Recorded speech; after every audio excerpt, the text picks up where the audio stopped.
Hey everybody, it's Monday, or maybe it's Tuesday or Wednesday for you, but for us it's Monday, which means marriage moment. And we take a few minutes and just talk a little bit about marriage and how to make yours better, because if you're not working, it's not going to get better. Yeah. If you don't work, it's just going to drift. So we've been looking at this book right here, Four Seasons of Marriage. We've talked about winter, we've talked about spring, and today we're going to talk about summer. Summer. Talk to us about summer, the season of summer in marriage. What does it look like? So, something that jumped out at me when we read this chapter was that summer is a lot like spring. You know, everything's new, it's exciting, it's fun. That describes summer too, but it's just a little bit more mature. And I think that speaks to, you know, you can't begin a marriage in summer. That would be nice if you could, because summer is comfortable.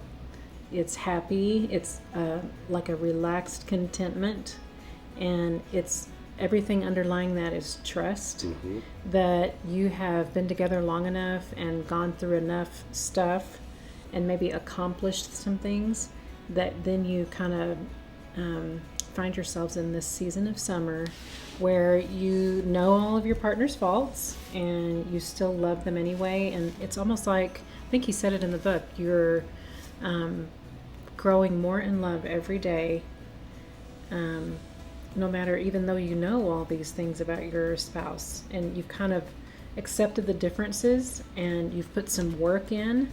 Maybe you've accomplished raising your kids or something, you know, some big life thing, and you're both, you know, just working and doing your daily things, and maybe you found yourself in a season of this relaxed contentment. It's comfortable. I liked the idea that summer is the season when you reap the benefits of your work. Yeah. So you're probably not going to enjoy a long summer or a very good summer if you haven't worked. Right. So if you're going to reap the benefits of work, you have to put in the work. So during those other seasons, during spring, when you're out in the garden doing all your stuff, you're working hard, but you don't see the benefits till summer. Right. That's what this season is. Right. That's exactly how you put it. And so the feelings or the emotions of this season are happiness. You feel connected. You feel relaxed and just comfortable, which is a cool way to think about that. You've had some accomplishment.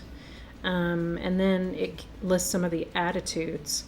So attitudes were kind of that same thing, just contentment, and that you're going to decide to maintain what you have attained. That's good.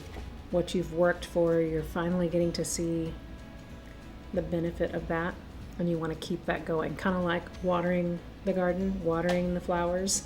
We want to keep it good. Right. Keep nurturing it. So actions that go along with that is increased activity, kind of like maybe you're going on vacation, like in the summer, doing more activity, but it's relaxed and it doesn't seem like as much work. Right. So it's not bad to be more active. And maybe you're creating memories in the summer. That's kind of what we do in the real summer. And it is about positive actions and just that relaxed feeling. It's good. Yeah. So last year was our first summer here in this house out here in the garden, the acreage, the countryside. We're country folk now. And you planted a garden last year. And in the summer, you had more cucumbers and tomatoes and peppers and chilies and all that stuff. You had more than we could eat. Yeah. And so almost seemed like every week you were putting stuff in a bag for somebody else to take.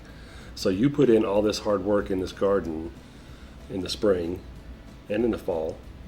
And all of a sudden in the summer, you're pulling all the fruits of your hard work off of the garden.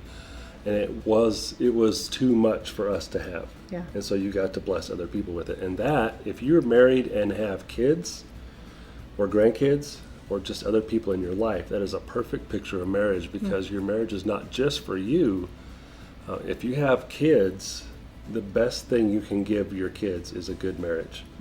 It's the very best gift you can leave your kids, is for them to grow up in a happy, healthy, growing marriage. And so summer is that season when you get to share your marriage, when the work you put into your marriage is not just a blessing for your marriage, it's a blessing for your family, for your kids, for your grandkids, for all those other people, because they get to reap the benefits too. Yeah. And it's important to view your marriage as not just for you, but for the people in your life. For sure. That's really cool. Yeah. So in the book, as he lists all that about the season of summer, then he gives just a little warning, like to be sure to keep communication open, because when you get into that relaxed and comfortable feeling, I think it would be really easy to let go of some of the stuff that you did to get to this point, like being able to just talk openly, or email, or take care of things when things come up. Don't push it down because you're in summer. Right. Keep that communication open, so that's really important, and continue to accept differences. I think when you get to a summer season, it's because you have learned to love what's different about each other, and so to continue that. And this is interesting. He said, in your summer season, be sure something that is characterized by most of the couples he's talked to and counseled with. If they're in a season of summer, they are reading marriage books. They might be going to a marriage retreat. They might be watching Marriage Moment every week. They're investing It's good. in learning about good marriage. So I think that was cool. And they stay committed to spiritual growth. Going to church together, praying together, making sure you're growing personally It's good. together. So, like every season, summer has some not so great stuff.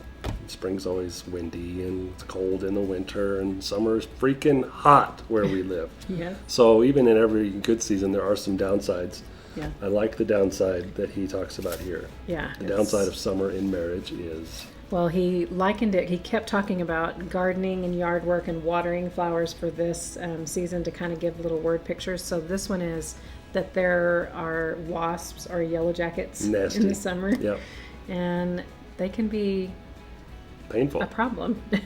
So he likened that to once you get into that comfortable season and just kind of everything's going good, sometimes you have to be careful that an unresolved conflict is going to surface from back when you maybe didn't deal with that. And it could pop its ugly head up. And so if that happens, I mean, I don't think you need to be worried, but I think you need to deal with Just be aware and then that thing. confront it. Yeah. And when you have wasps building a nest on your porch, you knock can't it down. ignore it. You got to get rid of it. Yeah. So I thought that was really good. Yeah. Well, that's it. That's the season of summer in marriage, and we would love to hear your thoughts, your comments. What's your favorite season so far? Winter? Spring, summer. We're going to talk about fall next week. We'd love to read and hear your comments, so put those in the comment bar. If you're not a subscriber, please subscribe. And anytime you push the like button, it helps us out, so we appreciate that. Thank you for taking the time to invest in your marriage. We're not marriage counselors, not marriage experts, but we do value your marriage. We want it to grow and be good.